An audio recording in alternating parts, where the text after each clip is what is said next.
शुएब शाहीन साहब, आज जब आपने इलेक्शन कमीशन में बताया कि आप लोगों को इलेक्शन कैंपेन की इजाज़त नहीं दी जा रही, उस पर क्या रिएक्शन था, क्या रद्दअमल था, क्या तसल्ली बख्श जवाब दिया गया, और क्या आज की मुलाकात के बाद आप मुतमईन हैं कि आप लोगों को लेवल प्लेइंग फील्ड दे दी जाएगी? एक बात होती है अल खामोशी नीम रज़ा। उन्होंने हमारी बात से इत्तेफाक तो किया लेकिन जवाब नहीं दिया, और उनको ये भी बताया गया कि जनाब आपको हमारा डेजिग्नेटेड वफद भी मिल चुका है, आपको एप्लीकेशन और लेटर्स भी दे चुके हैं। उन्होंने कहा हाँ हमें मिली हैं और आपका वफद भी मिला है, लेकिन आगे कुछ नहीं कहा। हाँ ये कहा कि इलेक्शंस होंगे। मैंने कहा वो तो सुप्रीम कोर्ट ने कहा है कि पत्थर की लकीर समझें, लिहाजा वो तो सुप्रीम कोर्ट का हुक्म है, इलेक्शन तो अब होगा। लेकिन जो असल आपकी आइनी और कानूनी ज़िम्मेदारी है वो कॉन्स्टिट्यूशनल ऑब्लिगेशन है, ये आपका अख्तियार या हक़ नहीं है।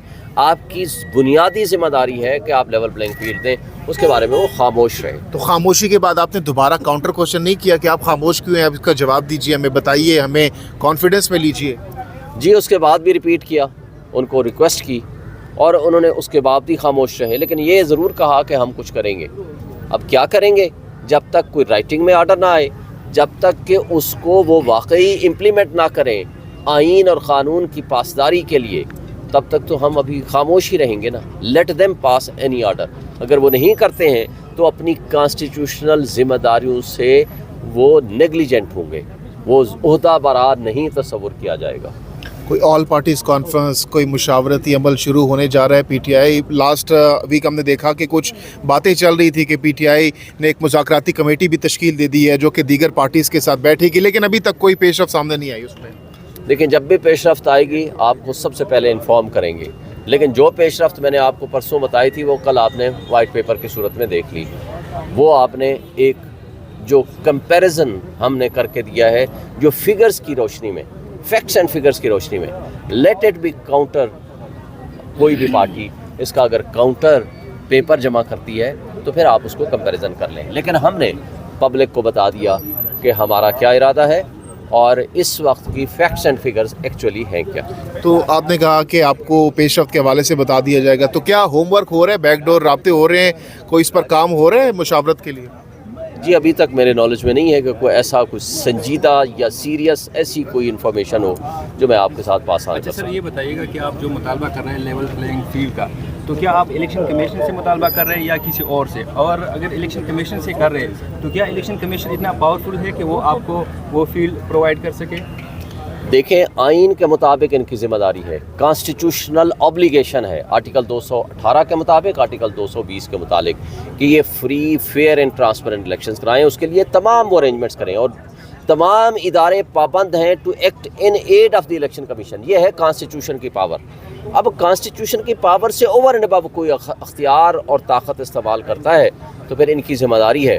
अगर ये अपनी चेयर के साथ, अपनी कुर्सी के साथ, अपने ओहदे के साथ वफा नहीं कर सकते या उसके मुताबिक अपनी ड्यूटी परफॉर्म नहीं कर सकते, तो आपने देखा पिछले दिन चीफ जस्टिस ने ये कहा कि जो शख्स अपना ओहदे के मुताबिक अपनी ड्यूटी परफॉर्म ना कर सके उसको रिज़ाइन कर देना चाहिए। और अगर रिज़ाइन भी नहीं करते हैं तो फिर मेरा ख़्याल है कि फिर आइनी ज़िम्मेदारियों के बारे में सवाल तो होगा।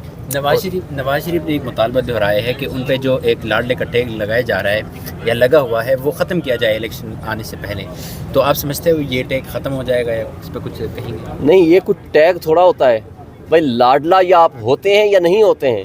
भाई आप तो लाडला नहीं, आप तो सुपर लाडला हैं। भाई मुझे बताएं कि एक इश्तिहारी मुजरिम किस हैसियत से डॉक्टर फैसल हाई कमिश्नर, उसको उस वक्त तक इश्तिहारी मुजरिम था, है भी, उसको प्रोटोकॉल दे रहा है और किसके हुक्म से उसको बयानिया याद करा रहा है। ये सारा कुछ लंदन एग्रीमेंट का हिस्सा है।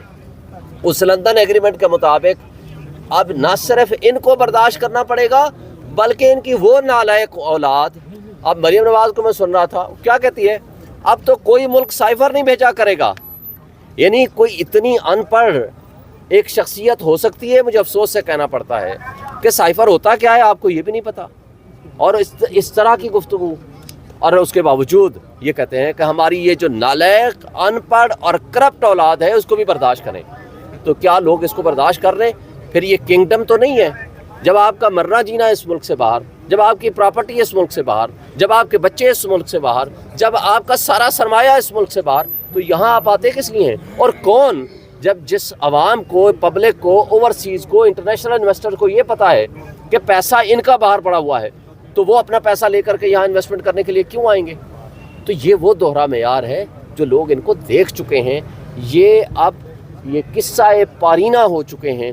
اس لیے میں سمجھتا ہوں کہ آج عوام کو جو شعور دیا ہے عمران خان نے، یہ سب سے بڑا ایسٹ ہے عوام کا. اچھا سر، یہ بتائیں آپ کائنڈلی کہ جو ایک لیول پلینگ فیلڈ کی بات کی جا رہی ہے وہ مرحلہ کہاں تک پہنچا؟ کیا اس حوالے سے کوئی پیش رفت ہوئی؟ دیکھیں، لیول پلینگ فیلڈ کے لیے میں نے آج بھی بات کی. میں نے کہا جناب آپ نے الیکشن کرانا ہے. انہوں نے کہا ہاں اب الیکشن ہو جائیں گے. میں نے کہا وہ آپ تو نہیں، وہ تو سپریم کورٹ نے کہا ہے کہ پتھر کی لکیر ہے اب یہ تاریخ. تو چلیں مان لیتے ہیں کہ الیکشن ہو جائے گا، لیکن الیکشن کے لوازمات ہیں. آپ کی کانسٹیٹیوشنل ڈیوٹی ہے کہ لیول پلینگ فیلڈ ہونا چاہیے. ہمارے پاس تو فیلڈ ہی نہیں ہے. اور میں نے کہا آپ کو ہم نے لکھ کے بھی دیا ہے، آپ کو ملے بھی ہیں، ہماری ڈیزگنیٹڈ ٹیم ہے. انہوں نے کہا ہاں جی ہمیں ملے ہیں، ہاں جی آپ کا لیٹر بھی آیا ہے، ہم اس پہ کچھ کرتے ہیں. لیکن ابھی انہوں نے کچھ جواب نہیں دیا. لیکن میں نے ان کو پوری تفصیل سے بتایا ہے اور ان کو پتہ ہے، لکھ کے بھی دیا ہے کہ دیکھیں پورے پاکستان میں ساری پارٹیوں کو جلسے پروگرام کرنے کی اجازت ہے. ہمارے کارکنوں کو کہیں بھی کرتے ہیں پروگرام تو ان کو اٹھا لیا جاتا ہے. نہ صرف اٹھا لیا جاتا ہے، جیلوں میں بند کر دیا جاتا ہے. اس کا کوئی بھی تو قانونی اور آئینی طریقہ کار ہوگا. آخر مجھے بتائیں نا، یعنی ایک سب سے بڑی پولیٹیکل پارٹی ہے، یہ مخالف بھی ہمارا مانتا ہے، یہ آپ کا پورا میڈیا بھی مانتا ہے. تو جو فیڈریشن کی علامت ہے، باقی تو علاقائی پارٹیاں ہیں پورے پاکستان میں. آپ دیکھ لیں، پیپلز پارٹی ہے وہ آپ دیکھیں، اس کے بارے میں کہا جاتا ہے، میں نہیں کہتا، کہا جاتا ہے کہ وہ صرف انٹیریئر سندھ کی پارٹی ہے یا سندھ کی پارٹی ہے. پی ایم ایل این کے بارے میں کہا جاتا ہے کہ جی وہ ایک وسطی پنجاب کی حد تک کی پارٹی ہے. باقی مولانا فضل الرحمان کا کہا جاتا ہے کہ جے یو آئی کا کہ وہ کے پی میں ہے یا وہ تھوڑا بہت بلوچستان میں ہے.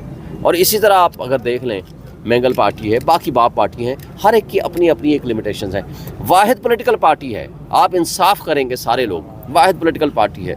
جی بی گلگت بلتستان میں لوٹاکریسی کے ذریعے اس کو ہٹایا، کشمیر میں لوٹاکریسی کے ذریعے اس کو ہٹایا، لیکن سب سے بڑی پولیٹیکل پارٹی ہوئی.